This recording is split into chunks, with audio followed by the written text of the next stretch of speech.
95 में जब राम मंदिर मूवमेंट अपने पीक पे था, उस समय अजमेर में जिहादी दरिंदे हमारी बेटियों को फंसा रहे थे। अजमेर में 1992 में 100 से ज्यादा हिंदू बेटियों के साथ बलात्कार हुआ था। और दुख इस बात का भी है, अब जब फैसला आया है 32 साल के बाद, तो किसी भी वहशी दरिंदे की 100% संपत्ति जब्त नहीं हुई, किसी भी वहशी दरिंदे को फांसी नहीं हुई, और किसी भी वहशी दरिंदे की सिटीजनशिप खत्म नहीं हुई, नागरिकता भी खत्म नहीं हुई। 32 साल के बाद फैसला आया है। इसलिए मैं बार बार कहता हूं, हमारा कानून घटिया है, हमारी पुलिस व्यवस्था सड़ चुकी है, हमारा इन्वेस्टिगेशन का तरीका सड़ चुका है, हमारी न्यायिक व्यवस्था सड़ चुकी है, हमारे कानून लचर हैं, बहुत ही कमजोर हैं, हमारे कानूनों से खौफ नहीं पैदा होता। राम मंदिर का मूवमेंट पूरा पीक पे था और वो जिहादी दरिंदे स्कूल की बच्चियों को एक एक करके टारगेट कर रहे थे। 5, 10, 20, 15, 50 नहीं, 100 से ज्यादा बच्चियों को उन्होंने अपने टारगेट में लिया और सबसे बलात्कार किया, उनको धमकाया, उनके वीडियोस बना लिए, उनको ब्लैकमेल करते रहे, वीडियो बना बना के बार बार उनका बलात्कार करते रहे। और 32 साल के बाद फैसला आया है, तो एक सड़ा हुआ फैसला आया है, सिंपल आजीवन कारावास। सिंपल आजीवन कारावास का मतलब कल को कोई और सरकार आई तो 14 साल के बाद उनको बरी भी कर देगी। और ये फैसला भी अभी डिस्ट्रिक्ट कोर्ट का है, 32 साल के बाद फैसला डिस्ट्रिक्ट कोर्ट का आया है। अभी वो अपील करेंगे, हाई कोर्ट में जाएगा, 10 साल मुकदमा वहां चलेगा, 42 साल हो गया, मामला सुप्रीम कोर्ट में भी आ सकता है। उसके बाद राष्ट्रपति की दया याचिका भी है, अलग अलग तरीके और भी इस पूरे मामले को लंबा करने के लिए। पुलिस रिफॉर्म की जरूरत है, जुडिशियल रिफॉर्म की जरूरत है, one nation one police code की जरूरत है, पुलिस चार्टर लागू करने की जरूरत है कि आपका अगर आपने एफआईआर किया तो आपको 1 महीने के अंदर जांच पूरी करनी है। मुकदमा इसलिए लंबा चलता है कि इन वहशी दरिंदों ने झूठ का सहारा लिया, इन वहशी दरिंदों ने झूठे गवाह तैयार किए, अपने झूठे कागज बनाए, झूठे मेडिकल सर्टिफिकेट बनाए, सब कुछ झूठा अपना एफिडेविट फाइल किया। लेकिन इनकी सजा नहीं बढ़ी, क्यों? क्योंकि हमारे देश में झूठी गवाही गंभीर अपराध नहीं है, झूठा डॉक्यूमेंट तैयार करना अपराध नहीं है, झूठा एफिडेविट फाइल करना गंभीर अपराध नहीं है। तो झूठ का सहारा लेके इन्होंने 1992 में बलात्कार किया और 2024 में जाके फैसला आ रहा है, मुकदमे को 32 साल तक लंबा खींचते रहे। जुडिशियल रिफॉर्म नहीं, जुडिशियल चार्टर हमारे पास नहीं है, एक यूनिफॉर्म जुडिशियल कोड नहीं है जहां देश के सभी जजों के लिए बाकायदा गाइडलाइन हो कि आपको अगर हत्या का मुकदमा है तो 10 से 15 डेट में खत्म करना है, बलात्कार का मुकदमा है तो आपको 15 से 20 डेट में खत्म करना है, लंबी लंबी तारीख नहीं देनी है, कोई मैक्सिमम आपको 2-2 हफ्ते की तारीख देना है। साल भर में 52 हफ्ते होते हैं, अगर 2-2 हफ्ते पे तारीख दिया जाए तो अभी 26 तारीख पड़ेगी साल भर के अंदर। और कोई भी केस हो, हत्या का हो, मर्डर हो, ब्रूटल मर्डर हो, टुकड़े टुकड़े करके मारा हो, कोई भी केस 1 साल के अंदर डिसाइड हो सकती है, क्योंकि 1 साल में अगर हम 15-15 दिन पे तारीख दें तो 26 तारीख पड़ती है, और कोई भी केस डिसाइड करने के लिए 26 तारीख पर्याप्त होती है।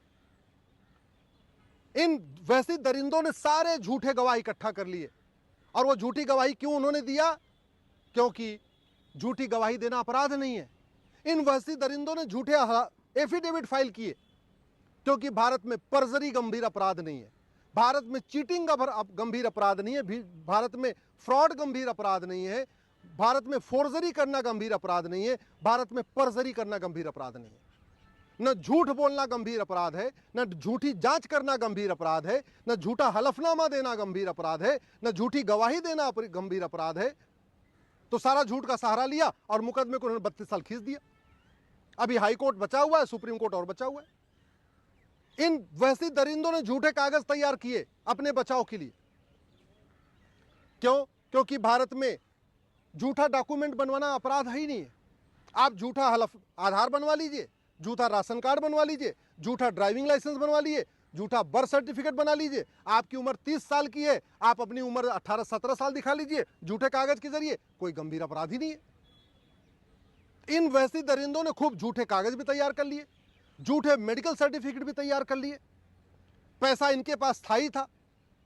और सबसे बड़ी बात ये अजमेर के जो दरिंदे पकड़े गए हैं, ये किसी एक दरगाह से भी इनका कनेक्शन है। ये सब कोई ऐसे नहीं कि कोई फुटपाथ वाले थे। ये जितने वहशी दरिंदे पकड़े गए हैं ये कोई फुटपाथ के नहीं थे, कोई रोहिंग्या नहीं थे, कोई बांग्लादेशी नहीं थे। ये सब भारत के ही रहने वाले थे, ये सब अजमेर के रहने वाले थे, कई पीढ़ियों से अजमेर में रह रहे थे और एक एक करके चुन चुन के इन्होंने हिंदू बेटियों को चुना। जो 100 से ज़्यादा बच्चियों का बलात्कार किया उसमें 100% हिंदू लड़कियां थी। इसका मतलब कि जब 1990 में राम मंदिर मूवमेंट पीक पे था उसका बदला लेने के लिए इन्होंने लड़कियों को टारगेट किया। जब देख रहे थे कि राम मंदिर पूरे देश में जय श्री राम का नारा लग रहा है, छोटे बच्चे, छोटी बच्चियां, महिला, पुरुष, बुजुर्ग सब सड़कों पे आ रहे हैं, कहीं न कहीं उसी का बदला लेने के लिए इन्होंने बच्चियों के साथ बलात्कार किया था। और न्यायिक व्यवस्था इतनी सड़ी हुई कि 32 साल के बाद डिस्ट्रिक्ट कोर्ट का फैसला आ रहा है, उसमें भी कानून ऐसा घटिया कि किसी वहशी दरिंदों को आजीवन कारावास, फांसी नहीं हुई, किसी वहशी दरिंदे की 100% संपत्ति जब्त नहीं हुई, किसी वहशी दरिंदे की नागरिकता खत्म नहीं हुई। इसलिए मैं आप लोगों से निवेदन कर रहा हूं, मैं माननीय प्रधानमंत्री से निवेदन कर रहा हूं, भारत में कानून का खौफ नहीं है। कभी दुबई में ऐसे 100 बच्चियों का बलात्कार नहीं होता, कभी अमेरिका में हमने नहीं सुना कि किसी एक गैंग ने 100 से ज़्यादा बच्चियों का बलात्कार किया, कभी सिंगापुर में हमने नहीं सुना कि 100 से ज़्यादा बलात्कार बच्चियों का किया गया, कभी जापान में नहीं सुना कि किसी गैंग ने 100 से ज़्यादा बच्चियों का बलात्कार किया। ये भारत में हो रहा है क्योंकि हमारी पुलिस व्यवस्था सड़ चुकी है, हमारी प्रशासनिक व्यवस्था सड़ चुकी है, हमारी न्यायिक व्यवस्था सड़ चुकी है और हमारे कानून महाघटिया हैं।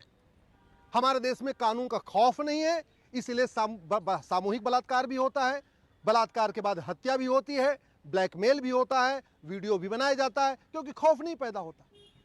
अगर हमने यूनिफॉर्म पुलिस कोड बनाया होता, एक पुलिस चार्टर लागू किया होता तो एफआईआर करने के 1 महीने के अंदर जांच पूरी हो जाती।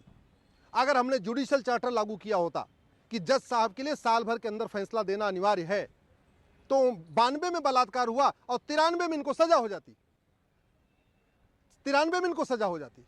अगर हमने कठोर कानून बनाया होता कि प्लान्ड वे में रिलीजन के आधार पर अगर बलात्कार करोगे तो केवल फांसी होगी, अगर रिलीजन के आधार पे, रिलीजन धर्म देख के अगर बलात्कार किया है, हेट क्राइम किया है, अगर ये देख के बलात्कार किया है कि हाँ ये हिंदू है इसलिए बलात्कार कर रहे हैं, ऐसे लोगों को फांसी होनी चाहिए।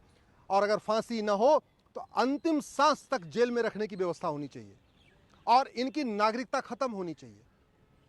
इनके घर पे बुलडोजर चलाने की जरूरत नहीं है, इनके घर को नीलाम कर देना चाहिए और नीलामी के बाद जो पैसा बचे वो पीड़ित के परिवार को देना चाहिए। बुलडोजर चलाने से खौफ नहीं पैदा होगा, खौफ तब पैदा होगा जब कानून कठोर होगा, सजा जल्दी होगी और ये बलात्कार तब रुकेगा जब ये जो मुगलिया स्कूल चल रहे हैं जो नफरत सिखाते हैं, ये जो विदेशी स्कूल चल रहे हैं नफरत वाले, ये बंद होंगे। इसलिए मैं माननीय प्रधानमंत्री से निवेदन कर रहा हूं, भारत में मुगलिया स्कूलों को बंद करिए, भारत में यूनिफॉर्म एजुकेशन सिस्टम लागू करिए, ये गुलामी के पुलिस व्यवस्था खत्म करिए, भारत में यूनिफॉर्म पुलिस कोड लागू करिए, ये गुलामी की प्रशासनिक व्यवस्था खत्म करिए, भारत में यूनिफॉर्म एडमिनिस्ट्रेटिव कोड लागू करिए, ये गुलामी की न्यायिक व्यवस्था को बदलिए, भारत में यूनिफॉर्म जुडिशियल कोड लागू करिए, नार्को पॉलीग्राफ मैंडेटरी करिए, हत्या के केस में, बलात्कार के केस में, ड्रग स्मगलिंग के केस में, ह्यूमन ट्रैफिकिंग के केस में, जहां पे भी गंभीर अपराध हो वहां पे अपराधियों का narco test, polygraph test, brain mapping जरूरी होना चाहिए। और झूठ को गंभीर अपराध घोषित करिए, क्योंकि ये चाहे नशा तस्कर हैं, चाहे मानव तस्कर हैं, चाहे जिहादी हैं, चाहे उन्मादी हैं, चाहे हत्यारे हैं, चाहे बलात्कारी, अल्टीमेटली ये झूठा कागज बनवाते हैं, झूठे डॉक्यूमेंट बनवाते हैं, झूठा हेल्थ सर्टिफिकेट बनवाते हैं और वो इसलिए बनवाते हैं क्योंकि वो गंभीर अपराध नहीं है। ये झूठे गवाह खड़े कर लेते हैं, झूठा एफिडेविट फाइल करते हैं, सब कुछ झूठ करते हैं। वकील को भी पता है ये जो कुछ कह रहा है झूठा है, जज साहब को भी पता है ये जो कुछ पिटीशन में लिखा है, जो कुछ एविडेंस दे रहा है झूठा है, फिर भी जज साहब भी कुछ नहीं करते, क्योंकि हमारे क्रिमिनल प्रोसीजर कोड में जज को ये भी पावर नहीं दिया कि वो इसको कॉग्निजेंस ले सके। और सबसे बड़ी बात ये, हमारे देश में सज़ा कंसेक्टिव नहीं हो रही है। अगर 5 धाराओं में आदमी दोषी है तो 5 धाराओं की सज़ा अलग अलग चलनी चाहिए, जैसे अमेरिका में होता है। अगर कोई आदमी 5 धाराओं में दोषी है और एक धारा में 5 साल की सज़ा है तो उसको 25 साल की सज़ा होती है। हमारे देश में 5 धारा में दोषी है और एक धारा में 5 साल की सज़ा है तो टोटल 5 साल की सज़ा होती है। ये बंद होना चाहिए। ये जो कॉन्करेंट हम सेंटेंस देते हैं, कॉन्करेंट सज़ा देते हैं, ये बंद हो। सबको कंसेक्टिव सजा हो, और सबसे बड़ी बात ये, नार्को पॉलीग्राफ ब्रेन मैपिंग जरूर मैंडेटरी हो, पुलिस चार्टर लागू हो, जुडिशियल चार्टर लागू हो, सिटीजन चार्टर लागू हो, एडमिनिस्ट्रेटिव चार्टर लागू हो, तब जाके कानून का खौफ पैदा होगा। नहीं तो जब तक कानून का खौफ नहीं होगा, ये बलात्कार नहीं रुकेगा।